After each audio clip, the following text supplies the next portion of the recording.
台军汉光40号演习已于上周启动，正在进行的号称史上最长的电脑兵推演习，增加不少新科目，包括将大陆滚装货轮由沿转战纳入演习响定。这一匪夷所思的荒唐设定遭到舆论的痛批和嘲讽。国台办发言人朱凤莲24号回应指出，民进党当局勾连外部势力，不断谋独挑衅，煽动两岸对立对抗，是导致台海形势紧张动荡的根源。我们有决心、有能力粉碎一切台独分裂图谋。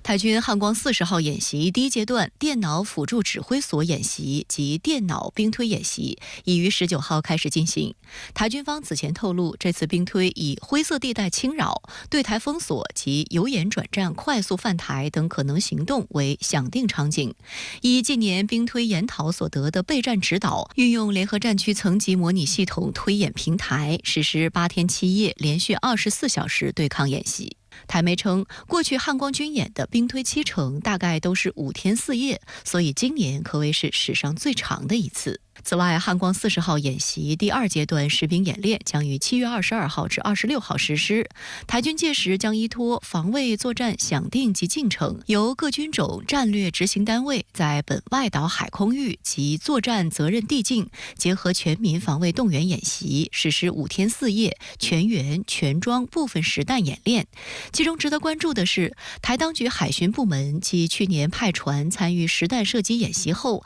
今年将再度与台海军空军进行联合操演，模拟对敌军海上目标进行饱和攻击，并连续第2年发射雄风2导弹，验证所谓平战转换作战效能。他这次演习，我觉得更多的是具有对外的这种象征意义，来显示台湾的军力和台湾的新的作战思想。此外，汉光40号演习的兵推部分，外界最关注的是应对所谓大陆滚装船由沿转战的预设情景。所谓的滚装船是指船只本身拥有连接甲板，当停靠在码头时，可将连接甲板架设在码头上，让车辆能自行上下船。台防务部门早前在介绍此次演习响定时，曾炒作称滚装船是所谓长久威胁。解放军曾在多次军演中演练运载1个营以上的海军陆战队，与上百辆主战坦克、自行火炮、装甲车与后勤车辆靠港实施突击登岸。分析指，制定战时征用滚装船用于军事运输的预案是国际普遍做法。近年来，随着大陆经济的不断发展，大陆的滚装船数量也在不断增加。台军因此认为，解放军很可能会利用数量众多的民用滚装船装载坦克、装甲车，对台湾实施特洛伊木马式的所谓突袭行动。不过，岛内舆论毫不留情地嘲讽称，台军如此操作，想象力过于丰富。所谓特洛伊木马，完全是民进党当局莫名其妙凭空编造的故事而已。从专业角度上讲，渡海登陆作战的一大关键，就是要在极短的时间内迅速部署大规模兵力，建立坚实的桥头堡。但滚装船作为民用船舶，不仅目标大，而且航速慢，根本不适合进行初始登陆阶段的作战突袭行动。而且以目前解放军的2栖作战能力，真的要实施登岛作战，完全不需要抽调民用船舶用于前期突击登陆作战。而民进党当局有此匪夷所思的想法，显然并非心血来潮。2008年赖清德任岛内民代时，为反对两岸直航，在接受绿媒专访时，就曾以台军方有木马屠城演习为由，宣称如果大陆战斗机跟在民航机后面，或是民航机内有解放军，台湾根本反应不及。从这一点来说，民进党方面在恐吓岛内并影响民众认知方面，可谓一脉相承，毫无进步和新意。我觉得他是通过他的想象力，那么来安排一些响定，所以呢，我觉得对这个演习的话呢，实际它反映了台湾的话，一个是心虚，第二个的话呢，就是他的这种认知的话呢，实际是违反这个通常的逻辑啊，所以我们说呢，从这个意义上来讲，那么他也许的话呢，真是台湾的一场认知战。对于台军演习首次纳入所谓大陆滚装船威胁的响定，国台办发言人朱凤莲24号在例行记者会上作出回应。民进党当局勾连外部势力进行谋独挑衅，煽动两岸对立对抗，是导致台海形势紧张动荡的根源。我们有决心、有能力粉碎一切的台独分裂图谋。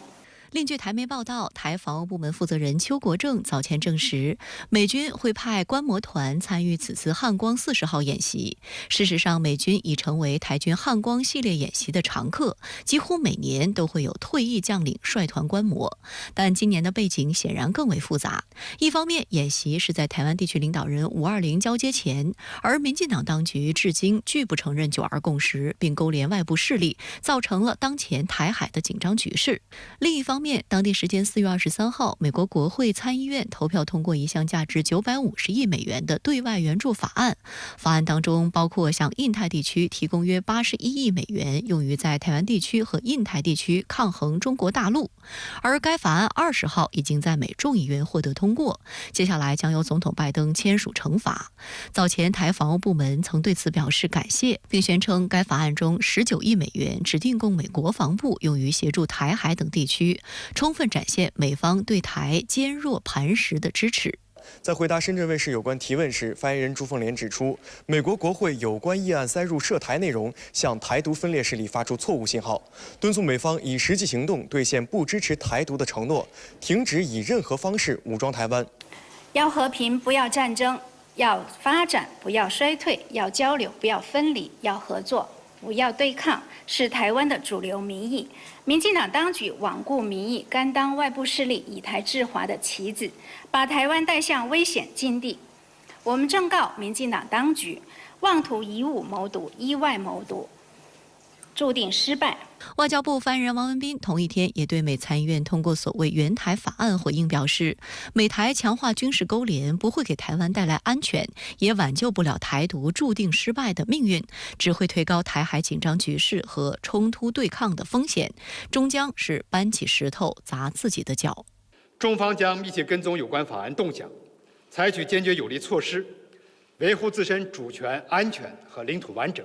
23号，赖清德会见了美国战略与国际研究中心访问团。美国此次跨党派访问团由美国会众议院共和党党团会议秘书长丽莎·麦克莱恩率领。美国战略与国际研究中心简称 CSIS 是一个位于华盛顿特区的跨党派的外交政策智囊团，号称美国2大智库之一，政治立场偏保守。近年来 ，CSIS 频繁进行响定台海冲突的兵棋推演。去年1月，该智库就以2026年台海战争为场景，连续进行了24次兵棋推演，并且发布了题为《下一场战争的第一次战役》的报告。得出的结论就是，包括美国必须在和平时期提前为台湾地区提供武器。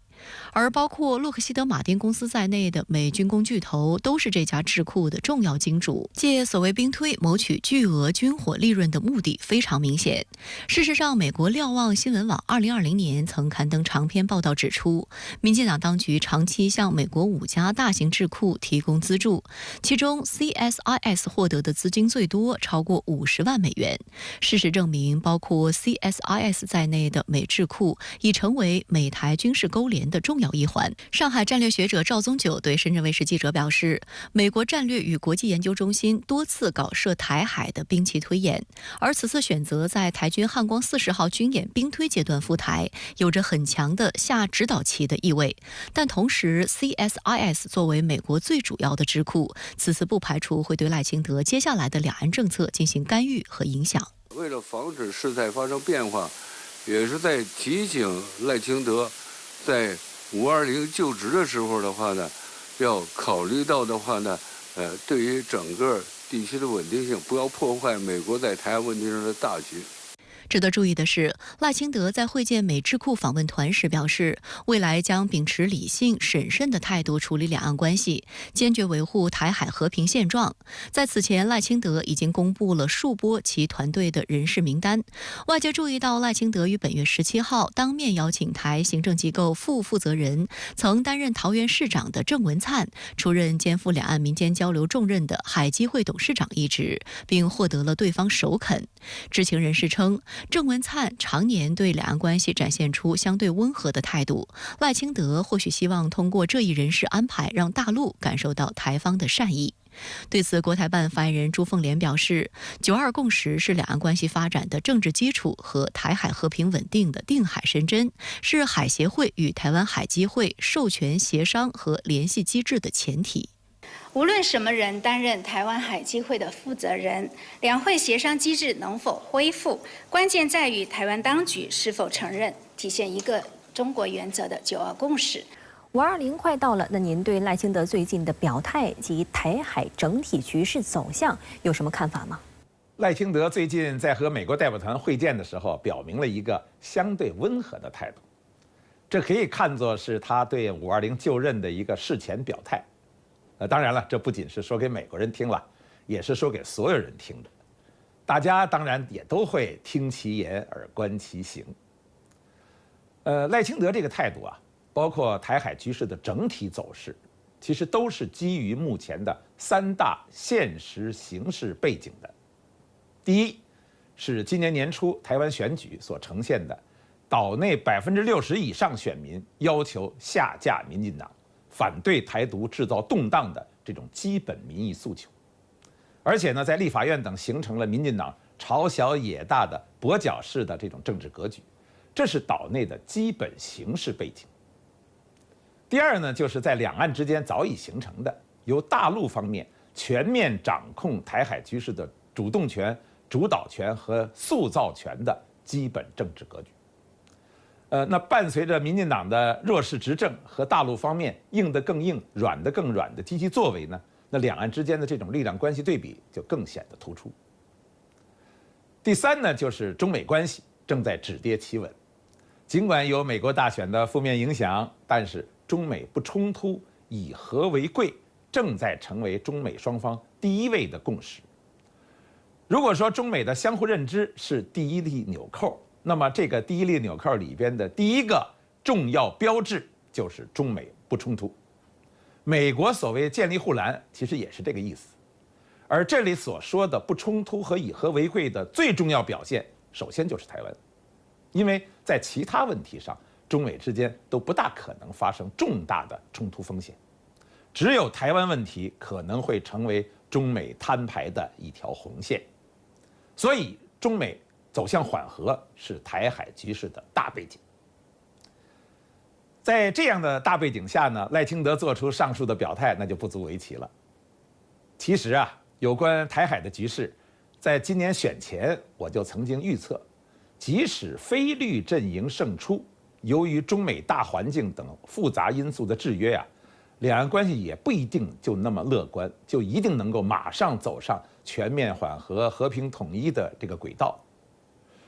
如果是绿营继续执政的话，同样也是因为中美在走向止跌企稳，以及岛内朝小野大的政治结构和两岸关系的有效制约，无论赖清德还是谁，也都跳不出台海虽有动荡但有惊无险的现有格局。我把这个格局的特点概括为3个基本维系：一是依然会维系在岛内台独不得人心，绿营朝小野大，两岸同属一个中国的基本事实；